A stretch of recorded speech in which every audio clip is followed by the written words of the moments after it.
Hello, and welcome to the video lecture for topic 27, Localized Molecular Orbitals.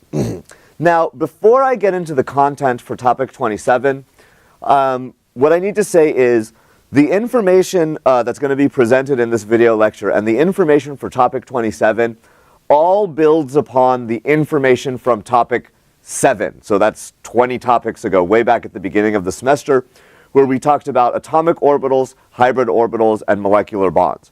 So before you do the reading, before you watch this video lecture, really go back and make sure that you've got a solid grasp of the material from topic 7, because everything we're going to see here now builds off of topic 7's content. Okay. So now that you've done that reading and you've reviewed topic 7 and you're back with me, right, what do we need to know about molecular orbitals? Well, when we looked at topic 7 and we talked about sigma bonds and we talked about pi bonds, we really only got half of the story of what's going on with them.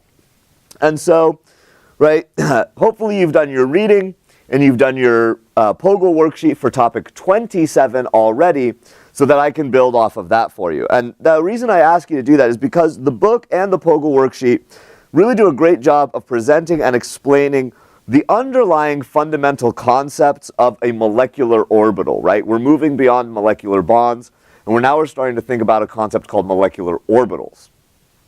So what this video lecture is primarily designed to demonstrate is what you're going to be asked to do in terms of content that you're going to be, how you're going to be assessed on molecular orbitals, or at least for localized molecular orbitals. And what you're going to be expected to demonstrate is how to generate an orbital mixing diagram for some sort of a compound or for some sort of bonding situation. Right? And so that's what I'm going to focus on. What are the mechanics? What is the process for generating orbital mixing diagrams when we look at localized molecular orbitals? Okay. So I'm going to start at the absolute simplest bond we can think of, the sigma bond in, let's see if I can get a pen to work here, the sigma bond in a molecule of hydrogen gas, right? So we are just going to take a look. How do we generate an orbital mixing diagram for that sigma bond? So the first thing we need to do is determine hybridization of each of the atoms. Now these are both hydrogen atoms. All they have is a 1s orbital. They cannot hybridize. So we can go ahead and just say this is in a 1s scenario. This is in a 1s scenario. Right? Can't hybridize. Which means that the orbitals that are combining, the atomic or hybrid orbitals combining to form our sigma bond, right? Those are going to be both 1s orbitals off of a hydrogen. Those have the same energy level, right? And so we can begin our orbital mixing diagram. We're going to write a hydrogen on this side. We're going to write a hydrogen on this side. And here in the center is we're going to show that hydrogen-hydrogen bond, right? So we're going to develop information for each hydrogen atom independently, and then we're going to use that to develop the information for the hydrogen-hydrogen bond, right? And so as we said, these are both 1s orbitals. They're both on hydrogen atoms. They're going to have equivalent energy. So here now we have our 1s orbital from this hydrogen, our 1s orbital from this hydrogen, right? And they're at approximately the same energy level. From there, we know that these two orbitals are going to mix. And if you've done your reading, if you've done your POGO worksheet, we know that if we mix two orbitals, we have to create two new orbitals. And so the two new orbitals that we're going to create is we're going to create a sigma bonding orbital, which is lower in energy, favorable interaction, and we're going to form a sigma star anti-bonding orbital, which is higher in energy. That is a unfavorable interaction, but it happens nonetheless. Again, go back, do your reading, take a look at the POGO worksheet, then come back and walk through how this is done, right? So we know that this 1s orbital is contributing to both the sigma and the sigma star. And now all we have to do is fill in electrons. So this 1s orbital from this hydrogen is providing 1 electron. This 1s orbital from this hydrogen is providing 1 electron.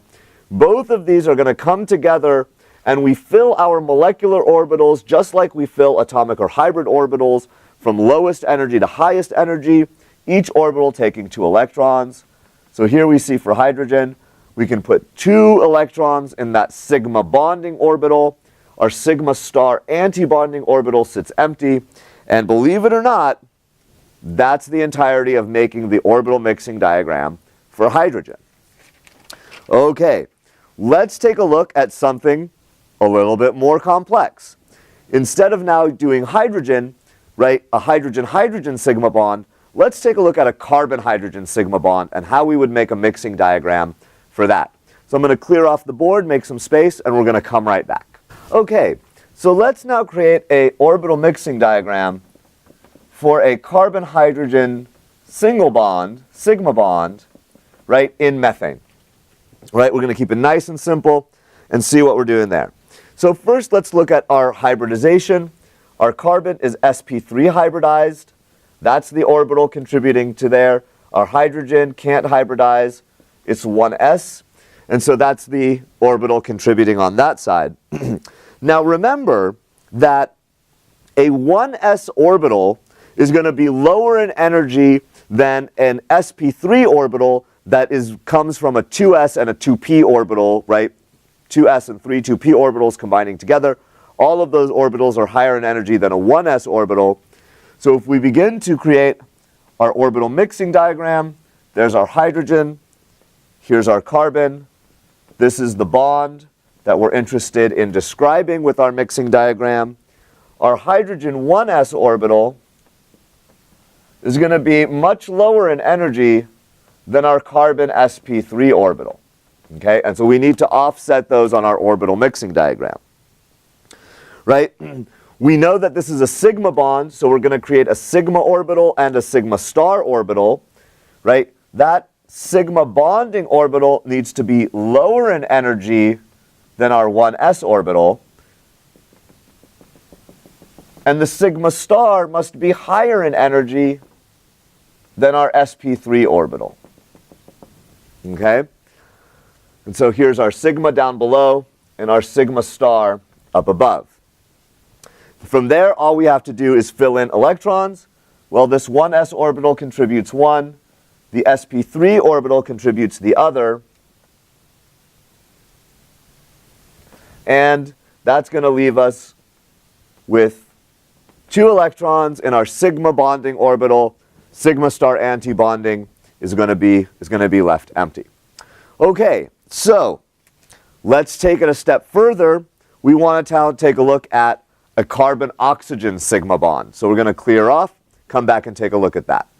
Okay, so now let's take a look at how to make a orbital mixing diagram for a, let's see if I can find a good pen here, for a carbon-oxygen single bond like we have in methanol. So if we look at our 2 atoms, carbon is sp3 hybridized, oxygen is sp3 hybridized, right? And so those are the orbitals. Each one's going to contribute an sp3 orbital to that sigma bond. But because oxygen is more electronegative than carbon, its sp3 orbital is lower in energy than the carbon's sp3 orbital. So here now we're going to have carbon. Here's our oxygen atom. Here's that carbon-oxygen bond we're seeking to describe.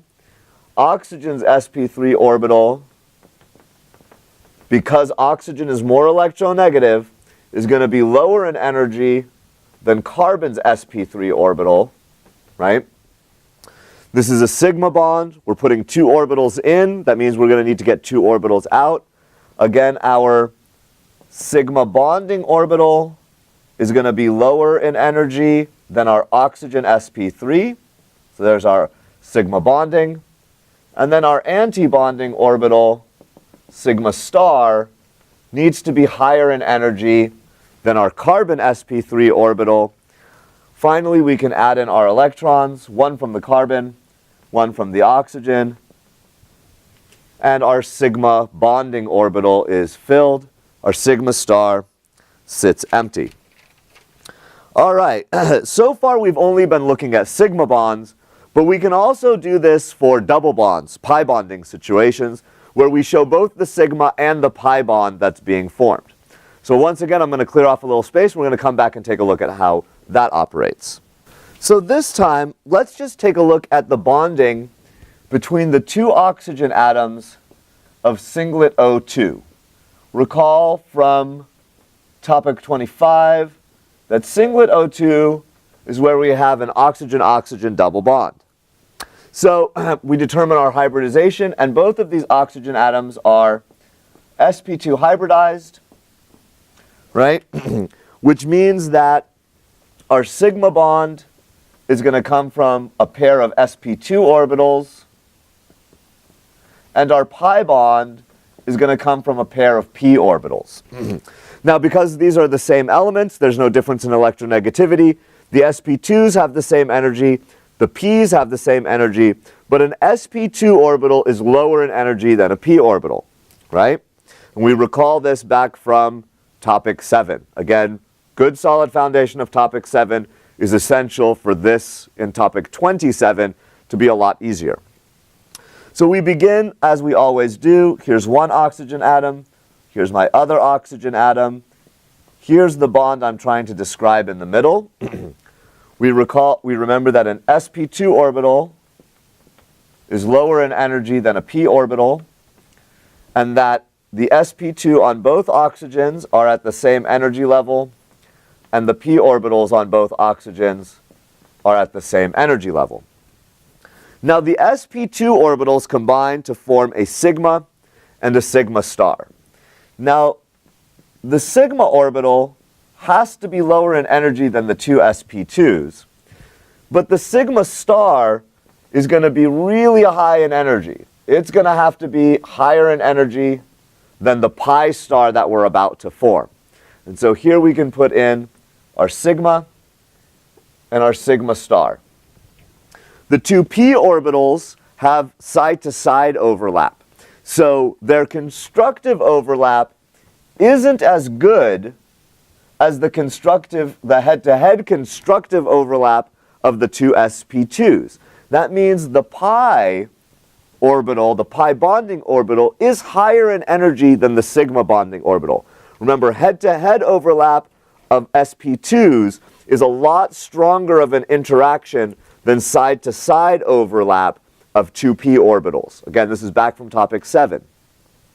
Similarly, the repulsive force of two p orbitals in our antibonding when they're pushing away, that's not so bad.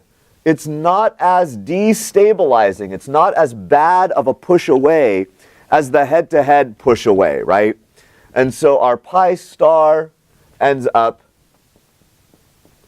below our sigma star, but above our p orbitals, okay? So just remember, it always goes sigma, pi, pi star, sigma star, right? That's always the order we're going to have for this type of a localized molecular orbital. It always goes sigma is lowest in energy, then pi star is higher in energy, sigma star is the highest in energy, okay? So here we've got our core of our orbital mixing diagram. All that's left is for us to add in our electrons. Each atomic or hybrid orbital is going to provide one electron. And so we fill our orbitals from lowest, right? That's going to give us a full sigma orbital and a full pi orbital. Our pi star and sigma star remain empty.